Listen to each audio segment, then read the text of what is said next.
김준호 시론 책 예. 90 몇 쪽이에요? 3쪽에 보면은 이성부 시인의 전라도 사 연작시인 것 같은데 여기서 이렇게 문제적 장면이 나와요. 한번 읽어볼까요? 두려움을 무릅쓰고 너를 찾아갔다. 도적처럼 천천히 고요함을 열고 창문을 열고 들어갔다. 커다란 어둠. 너는 자고 있었다. 깨어있는 사물이여. 빛이여. 많은 눈들이 나를 보고 있었다. 아, 기어이 손을 댈 수 있을 것인가? 어떻게 할 것인가? 망설임이 오고 속 떨리는 성욕이 오고 눈뜬 사자들이 왔다. 너그러운 밤은 놀라 물러가고 너는 완전히 맞아들였다. 더벅머리 선머슴을 껴안고 너 양갓집 계집은 밤새 흐느꼈다. 집에 돌아오니 창백한 아침이 식구들과 더불어 굶주리고 있었다. 딱 보면은 그 강간을 한 장면이잖아요. 남의 집에 쳐들어가서 남자가 가난한 선머슴이 부잣집 여자를 범하는 예. 그런 장면 같은데 되게 뭐 민중시이고 인간적 현실적이라고 이렇게 평가를 또 해놨더라고요. 왜 한국 문학에서 보면은 강간하고 이런 것들이 그냥 아무렇지도 않게 문제의식 자체가 이렇게 없이 그냥 배경을 아름답게 치장해주는 그 하나의 에피소드 같이 이렇게 돼 있는 경우들이 참 많잖아요. 예. 여기 이 시에서도 전혀 문제의식 같은 게 안 느껴져요. 그리고 그 뭐 계급적 갈등을 서민하고 어떤 부잣집 여자 이렇게 또 약자에 대한 혐오 같아요. 여자는 그렇게 범해도 된다라는 여자니까 나보다 잘 사니까 보다 손쉬운 범죄 수단으로 활용이 되고 있구나 도구가 돼서 또 그런 생각도 들고 이게 과연 서민의 삶의 고통이라고 할 수 있을까. 폭력이 어떤 걸로 보더라도 미화되지 않잖아요. 그냥 폭력은 폭력일 뿐이잖아요. 약자에 대한 혐오이자 폭력같이 제 눈에는 그냥 그렇게 보이거든요. 그래서 두려움을 무릅쓰고 너를 찾아갔다. 도적처럼 천천히 고요함을 열고 창문을 열고 이렇게 해서 이제 가가지고 네. 들어가서 이 성욕이 오고 눈뜬 사자들이 오고 터벅물에 선머섬을 껴안고 너 양같이 계집은 밤새 흐느꼈다. 그러니까 너그러운 밤은 놀라 물러가고 너는 맞아들였다. 터벅머리 선머섬을 껴안고 너 양같이 계집은 밤새 흐느꼈다. 그래서 성욕이 오고 해서 가서 한 것이 성범죄로 여겨졌다 그 말씀이죠? 겉으로 드러난 표현상으로 보면 이제 그렇게 돼 있는데 이런 그 표현을 아무런 문제의식 없이 그냥 쓰고 또 문단에서 그것들을 어떤 그 예술적인 민중시 그런 걸로 이렇게 받아들이고 옛날부터 그런 문화 있잖아요. 약자에 대한 성에 대한 착취를 모든 뭐 계급 갈등과 서민에 대한 아련한 걸로 다 덮어버리는 그런 문화. 근데 이제 그런 것들이 너무 일반화돼 있는 거 아닌가. 옛날 그 이야기 속에. 옛날은 아니죠. 지금부터 뭐 현대의 다 이야기들이니까. 그래서 성인지 감수성이라는 말이 나왔나 봐요. 동등하게 취급하지 않고 구성원을 도구화시키고 대상화시키고 이용가치로 이렇게 활용을 하는 욕구의 대상, 성욕을 푸는 대상, 쉽게 감정이입이 성의 지배를 받는 대상과 성을 누려야 될 권리가 있는 대상으로 딱 나눠놓은 것 같이 그렇게 표현들이 돼 있잖아요. 그리고 그거에 대한 아무런 문제의식 없이 그냥 민중시고 계층시고 계급 갈등을 노래하고 있고 서민적이고 또 그렇게 보고 있잖아요. 참 인간적이다. 근데 제가 봤을 때는 전혀 인간적이지 않거든요. 인간적이지 않고 범죄의 현장을 가해자한테 감정이입을 심하게 시켜가지고 굉장히 편향되게 바라보고 있는 문제의식이 비판받아야 될 시라고 보는 거죠, 저는. 근데 이게 70년대 시잖아요. 예. 70년대는 지금 같이 이렇게 막 그 심하게 남녀간의 갈등이라는 남녀간의 그런 문제가 많이 있질 않았었거든요. 드러나지 않았을 뿐이죠. 있었죠. 그런데 이제 네. 이게 성범죄 현장으로 썼다고 그렇게 그 규정하기는 시의 다의성으로 따진다면은 제가 볼 때는 이거 그거하고는 전혀 다른 시인 것 같아요. 그걸 쓴 것이 아니에요. 서정시도 아니고 민중시도 아니거든 이거. 제가 볼 때는 표면적으로는 그래 보이잖아요. 근데 아니에요. 또 다르게 보면 다르게 볼 수도 있겠지만. 네, 제가 보는 관점을 한번 본다면은 그때 당시 민중시로 이것을 본다면은 이것은 그 약자들이 어둠을 무릅쓰고 자기 그 권리를 주장하기 위해서 계속 주장을 하잖아요. 그러면서 자기도 성욕이란 것은 여기서 그 물욕이거든요. 물욕에 대해서 어떤 자기 그 요구를 하고 민중들이 요구하고 그렇게 하다가 태복머리 선모습이라는 것은 결국에서는 그 민중의 그 노동자들이라고 본다면은 양같이 계집은 부잣집의 그 자본가들을 지금 이야기한다고 생각하고 거기서 뺏어 올라니까 안 뺏기려고 뭐 난리를 치잖아요. 그러나 집에 돌아오니까는 식구들은 그래도 굶주리고 그 가난이 벗어나 있지 않다. 이제 민중시 쪽으로 본다면 이렇게 보는데 그것도 좀 억지로 좀 깨맞춰진 것 같기도 해요. 이제 잘 안 맞아떨어져. 이 시 자체가 그걸로도. 저는 그렇게 보는 것이 아니고 이 사물하고 교감관계를 갖다 시인이 썼다. 나는 이렇게 보는 거거든요. 그러면 한번 봐볼게요. 그걸로요. 두려움을 무릅쓰고 너를 찾아갔다. 시인이 밤에 그 시를 쓰는 무드를 찾아갔다. 이렇게 되는 거예요. 그래서 도적처럼 거기에 남들 다 잠자고 있을 때 혼자 고요함을 열고 그 창문을 열고 들어간 거야.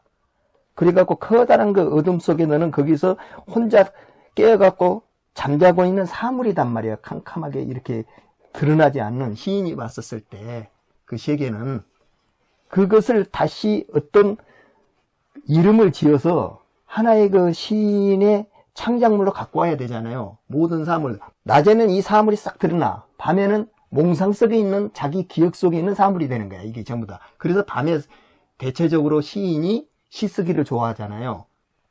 낮에 이렇게 직접적으로 봤었을 때는 그 직접적인 그 사물에 대한 것만 가져올 수가 있지만 밤에는 몽상이 들어가니까 좀 더 사물의 불명확하면서도 다른 면을 볼 수가 있단 말이에요. 그것을. 그래서 너는 자고 있었다. 깨어있는 사물이여. 그때 나한테 깨어있는 사물이여. 이렇게 된단 말이에요. 그러면서 빛이여. 최초로 빛이 있으라니까 빛이라는 것이 그 은으로서 태어난 거 아니에요? 하느님이 창조하듯이. 그 빛을 창조하듯이 처음으로 창조한 시인이 창조한 어떤 은어여. 이렇게 된단 말이에요. 이것이. 많은 눈들이 나를 보고 있어. 거기서는. 나도 창조해줘. 나도 사물이고 나도 어떤 대상이야. 이렇게 이제 본 거야. 아, 기어이 손을 댈 수 있을 것인가. 그거에 대해서. 이것저것에 대해서. 어떻게 할 것인가. 망설임이 오고 속 떨리는 성욕. 그 창작의 의욕이 오고 눈뜬 사자들이 거기서 가만히 문 닫고 있었던 그 사자들이 이제 밀려와. 나한테 눈을 뜨면서. 이게.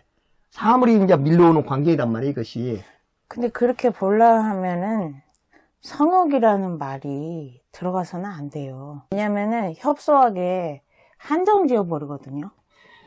그 성욕처럼 강한 유혹을 느꼈다는 뜻이에요. 창작에 대한. 근데 그 뒤에 또 껴안고 양같이 캐지, 너 양같이 캐지 막 이렇게 돼 있으니까 그게 다 하나로 이렇게 껴여지잖아요. 그 광의로 그냥 그렇게 볼 수 있는 모호하게 애매하게 이쪽 저쪽으로 다 볼 수 있는 부분을 그런 말들로 인해서 다 제한을 시켜놨거든요. 정확히 구체적인 말로 잡아가지고 성과 관련된 어떤 범죄의 강간의 한 장면같이 연결이 돼 있단 말이에요. 그래서 처음에 저도 이 시 앞에 봤을 때는 굉장히 신선하게 봤어요. 그런 식으로. 근데 이런 말들에 선머슴, 성욕, 양가치 깨지, 밤새 흐느끼고 이렇게 돼 있다 보니까 갑자기 넓어졌던 세계가 확 처진 거예요. 쳐내고 좁아진 거예요. 그런데 이 네. 시에서는 사람들한테 뇌리에 다가온 건 성령하고 양갓집, 배집하고 선머슴이 껴안고 있는 거 이것밖에 안 보이는 거야. 근데 그런 말들이 구체화가 딱 돼 있고 범죄의 장면, 강간의 장면 이렇게 돼 있다 보니까 좁아진 거예요. 구체적으로 적시해서 표현이 돼 있다 보니까 그러니까 하나의 벽을 느낀 거예요. 그게 더 넓게 볼 수 없는 벽, 그 울타리 안에 갇혀진. 지금 이 시는 성범죄로 지금 이걸 해설을 한다면 앞에 그 사물이라든가 이 말이 다 필요가 없어요. 두려움을 무릅쓰고 그게 들어갔다 이런 말이 하나도 필요 없는 말이야. 그래서 성욕이 오고는 그 성욕처럼 나의 그 창작의 의욕이 오고 이렇게 봐야 돼요. 그리고 눈뜬 사자들이 왔다. 왜 눈뜬 사자들이 왔어? 거기에 뭐 하려고 왔어요? 성관계를 하려고 하는데 왜 눈뜬 사자들이 왔냐고. 이런 뒷말이 전혀 연결이 되질 않는다니까. 그 눈뜬 사자라는 것은 결국 죽은 척 누워갖고 있었던 자기한테 다가오고 있는 사물들의 언어들이란 말이에요. 이것이 전부 다. 창작을 하고자 하는 언어들이 다가온 거야. 이게 전부 다. 이걸 살려내는 거예요. 그래서 성욕이 오고 눈뜬 사자들이 왔어. 그리고 만약에 강간을 처음 하는 심정이다. 도둑질을 처음 하는 심정이다. 그런 거는 처음 할 때 굉장히 떨림과 느낌이 있을 거 아니에요. 두려움이, 공포가 같이 있을 거 아니에요. 그 스릴과 긴장과 그런 걸로 볼 수도 있는 거죠. 너무 이게 구체적으로 딱 적시가 되다 보니까 그렇게는 생각이 안 돼요. 그러면은 이 사람이 그 강간하러 들어간 사람이 그 너구름 밤은 놀라 물러가고 너는 완전히 나를 맞아들였다. 그렇게 맞아들인 사람이 어디가 있어요? 범죄 현장에서. 너구름 밤은 놀라서 물러갔다는 것은 자기 앞에 암흑같이 처져갖고 있었던 사물을 제대로 못 봤던 그 어둠이 물러가고 새로운 사물을 볼 수 있는 눈이 이제 맞아들었다는 거야. 이게 나를.